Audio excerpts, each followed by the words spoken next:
నమస్తే, అమ్మ వంటింటికి స్వాగతం. ఇప్పుడు మనం కుడుములు ఎలా తయారు చేసుకోవాలో తెలుసుకుందాం. దీనికి కావలసిన పదార్థాలు: 1 కప్పు బియ్యపిండి, అరకప్పు బెల్లం, నెయ్యి, తగినన్ని నీళ్లు. పొయ్యి మీద బాణలు పెట్టుకొని నీటిని వేసి మరిగించుకొని బెల్లము వేసి బెల్లం నీటిని తయారు చేసుకోవాలి. ఈ బెల్లం కరిగిన నీటిలో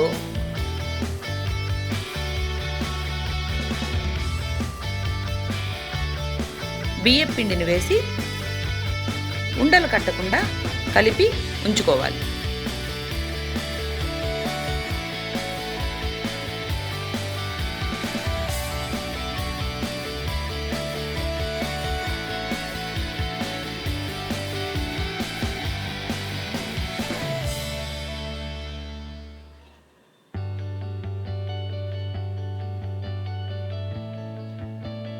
ఈ బియ్యం పిండిని బెల్లం నీటిలో బాగా ఉడికించుకొని చల్లారిన తర్వాత అరచేతికి నెయ్యి రాసుకొని వీటిని కుడుముల మాదిరిగా ఒత్తుకోవాలి. ఇలా తయారు చేసుకున్న వాటిని ఇడ్లీ పాత్రలో వేసి ఇడ్లీల మాదిరిగా ఉడికించుకుంటే మనకు కుడుములు తయారవుతాయి.